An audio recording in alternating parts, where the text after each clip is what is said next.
Welcome back to day 9 of the web designing course. Aji first আমি some block level elements. So block level elements মানে যোনবোৰ HTML elements থাকে সেইবোৰক each and every element as a block consider কৰা হয় আৰু each and every block appears one after the another in the web page.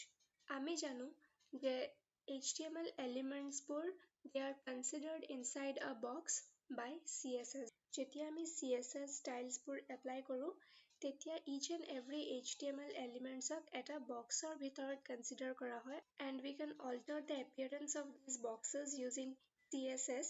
আমি CSS use কৰি boxৰ height, width, background color, etc. এইবোৰ property আমি change কৰিব পাৰো আৰু এইবোৰ property যদি আমি change কৰিব লাগে তেনেহলে property name টো হৈছে height.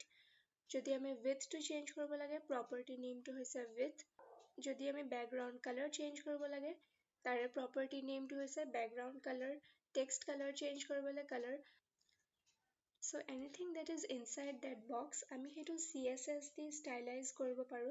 এতিয়া আমি চাম each and every elementor যোনটো box consider কৰা হয় হেতুক আমি height width কেনেকে specify কৰি দিব পাৰো. ইয়াতে মই এটা paragraph element create কৰি লও.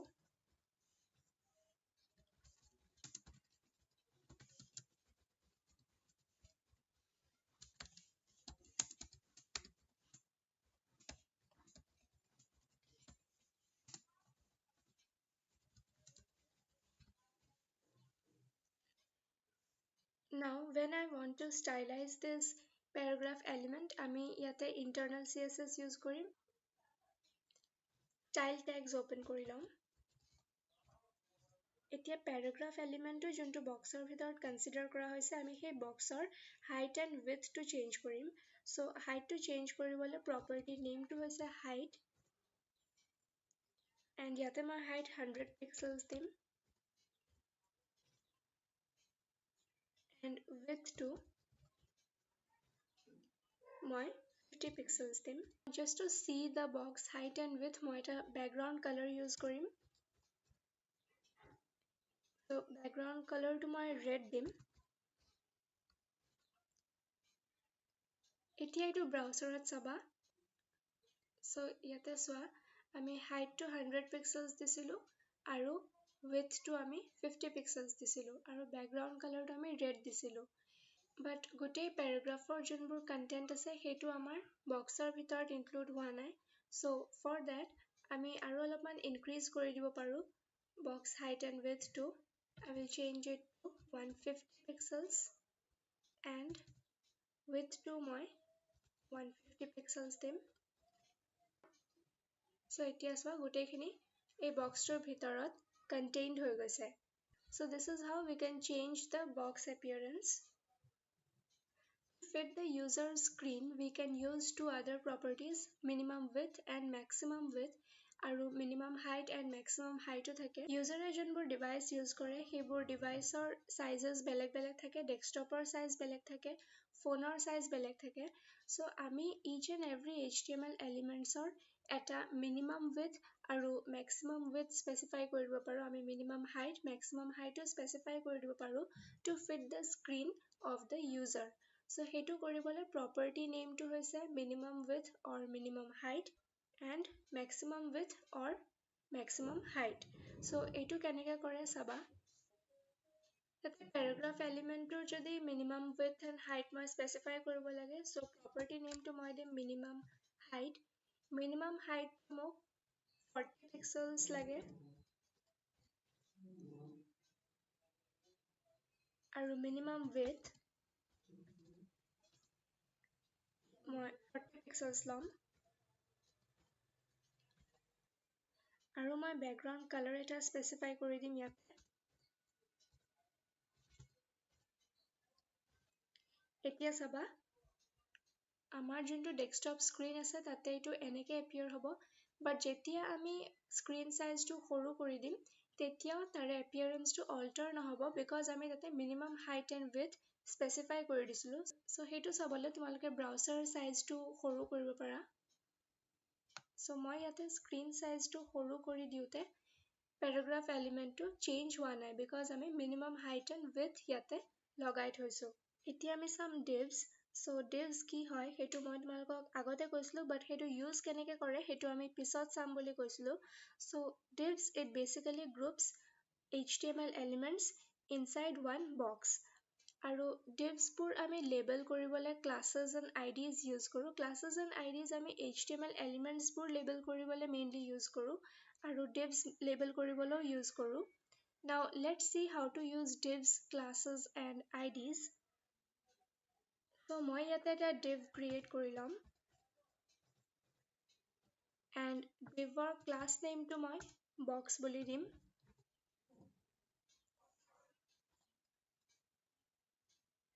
and এইটো divৰ মাজত মই কেইটামান elements দিম firstতে মই heading element এটা দিম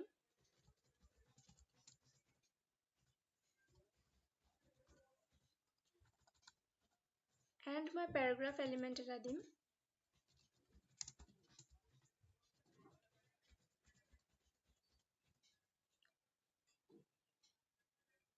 save it so yate though we have grouped this heading element and paragraph element inside a div ami yate gom poa nai je etu eta divor bhitor ase so hetu keneke ami gom pam tar karone moi eta background color apply korim etu divot first of all style tags open korim now I want to target this div but eta web page ot tumalukor eta nohoy bahut kita divs thakibo so jodi ami eta divot style apply koru gote kita divot eketa style apply hoi jabo so for that ami each and every divok beleg beleg labels dim yate ami label to disu box eta class disu class name to ami box boli disu so ami etia ei box to styles apply korim for that তোমালোকে এই class নেমটো target কৰিবলে এটা dot কিনে class নেমটো দিব লাগিব box যেতিয়া আমাৰ সিলেক্টৰটো এটা ক্লাস হয় বা এটা পাৰ্টিকুলাৰ div হয় সো তেতিয়া আমি ক্লাস নেমটো স্পেসিফাই কৰি দিও আৰু তাৰ আগত এটা ডট দিও ইয়াতে মই এইখন divক টাৰ্গেট কৰি আছো আৰু তাৰে ক্লাস নেমটো হৈছে বক্স সো ফৰ দ্যাট মই এটা ডট দিছো আৰু বক্স বুলি দিছো দিস ইজ মাই সিলেক্টৰ নেম তাৰ পিছত মই ইয়াতে styles define কৰিম for this box background color eta dim save it so etia তোমালোকে দেখা পাইছা heading and paragraph দুটাতে background color apply হৈছে because দুটাই আমি এটা divৰ ভিতৰ group কৰি দিছিলো another way of labeling HTML elements is by using IDs আমি class নেদি কিনে ID ও দিব পাৰো so ID দিবলেও format to same থাকে ইয়াতে just আমি ID বুলি দিব লাগিব so যেতিয়া তোমালোকে ID use কৰিবা তেতিয়া selector name to তোমালোকে dot নেদি কিনে তাতে hash use কৰিব লাগিব along with the ID name save it this is how we use classes and IDs next is layouts ami amar HTML elements purar positions pur control koribo paru that is in a web page HTML elements kuntu code placed hobo hetu ami specify kori dibo paru and this can be done in two ways first is a relative positioning and next is a absolute positioning first is a relative positioning so relative positioning ot ami sarita value specify koribo paru top right left and bottom values so jetia ami ebor value specify koru this will push the HTML element accordingly relative to the margin jonto default margin thakibo tare comparison ot ebor values calculate kori HTML element to position kora hobo next is absolute positioning so absolute positioning oto sarita value thake top left right and bottom ebor value ami jetia specify koru the HTML element is moved accordingly relative to the parent element jonto parent element thakibo tar comparison ot value bor calculate kori HTML element to move kora hobo now what this actually means hetu ami ebar kori sao tetia gom pam first of all moi eta empty div create kori lom and divor class name to moi dim square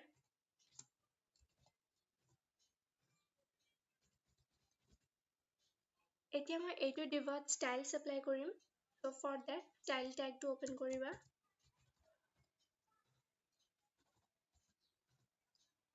etia moi class name to target korim so for that square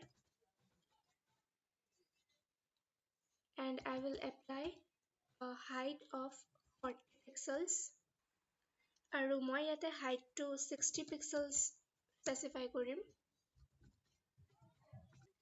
and width to মই 60 pixels দিম and I will apply a background color.